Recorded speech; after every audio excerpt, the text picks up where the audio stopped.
In this demo, I'm going to show you how to use the Accenture Cloud Platform to reduce cloud costs with analytics and policies. What you're looking at here is the Resource Manager dashboard. This is really the command center when we can see and manage all of the resources that we have deployed across our different data centers, cloud platforms, and regions.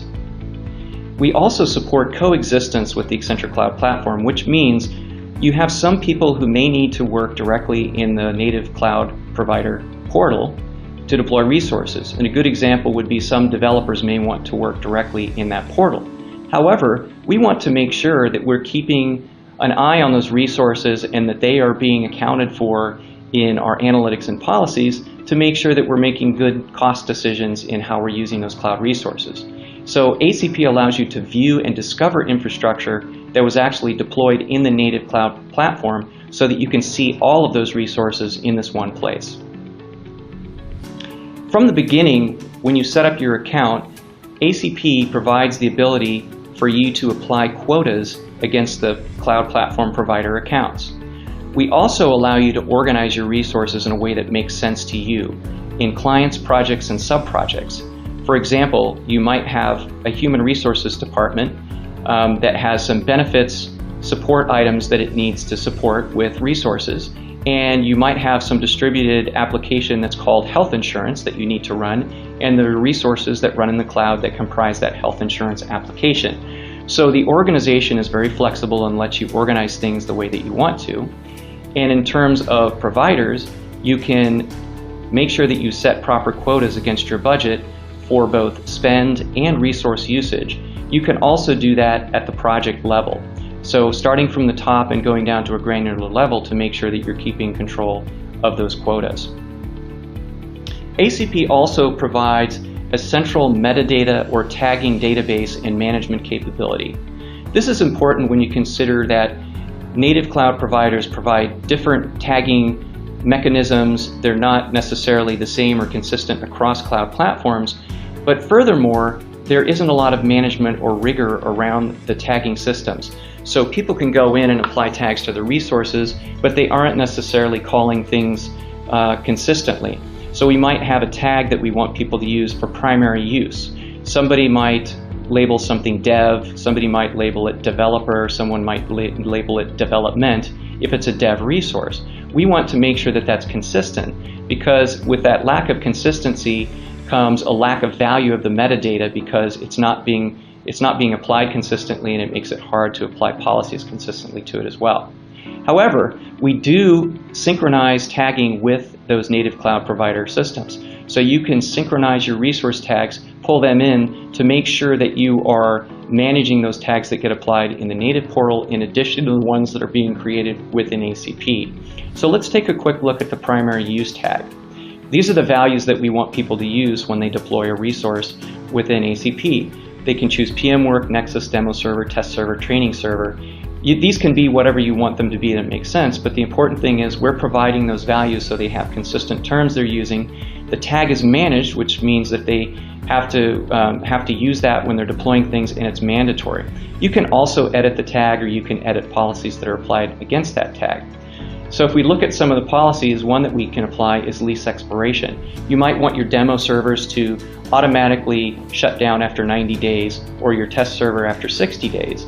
Once again, you can determine what works for your organization. The idea here is that we don't have resources that go on spinning forever and costing us money after somebody finishes using them. Another policy that can be applied is power cycling. So using these kinds of policies, you can save anywhere from 20 to 30% on a consistent basis versus not using those policies and letting your resources run. You can also apply policies that aren't necessarily tag driven for things like placing orders on high value items. So maybe somebody wants to deploy a huge amount of storage, a petabyte of storage. You might want that to require approval. You might also want to apply an orphan watch policy. And orphans are resources that were attached to a virtual machine. That virtual machine is shut down, and maybe the attached storage is still running and it's still costing you money. So lots that you can do here with better visibility into metadata, managing the metadata, and also applying policies. Since we're talking about tagging, let's look at one of the analytics dashboards that we provide called Consumption by Tag Values.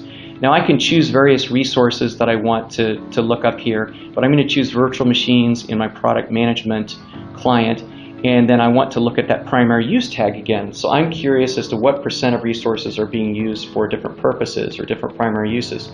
So I've got some that are test servers, about 16%, 22% for PM work.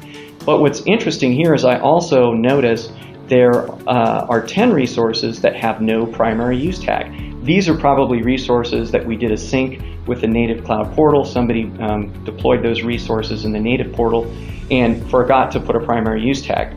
So I can click on that wedge within that pie chart, and then I can go to those resources that don't have the primary use tag.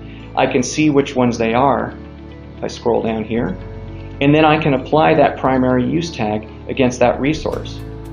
So that's a valuable mechanism for seeing how resources are being used by a tag value, but also being able to discover resources that were not properly tagged.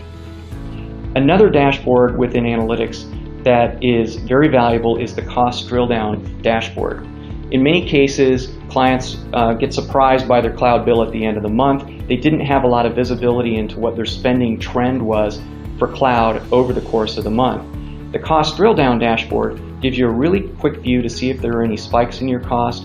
You can also look at forecasts to see if you have any surprises coming up based on your current spend. But you can also filter by tag. So I click that primary use tag again, and I can actually see what my cost breakdown is at any given time based on primary use. Now if I have some resources that need to be shut down or that are running over the weekend and they need to be power cycled, I can take action from this dashboard. I can also manage my project quotas, and I can export a report if there's somebody else that needs to review the cost information I have from that dashboard. Another dashboard view we provide that is valuable to check on a regular basis is called the cost optimization dashboard. And really this is one that gives you a quick view into whether you have problems around resource utilization. So we're looking at things like percent uptime, CPU utilization, memory, CPUs, and cost. If I see a giant red circle here, then I can tell I've got a resource that's costing me a lot of money. Its uptime is really large. It's a fairly large server size resource. And if you look at the utilization, it's 0%. I can click down and look at the individual resource usage metrics within that graph as well. But right here I know I have a problem, and it's a zombie resource or something that's costing me money. Nobody's using it, or using it very little, and it's running almost all the time. So this is probably a good candidate for applying a power cycle policy, resizing the image.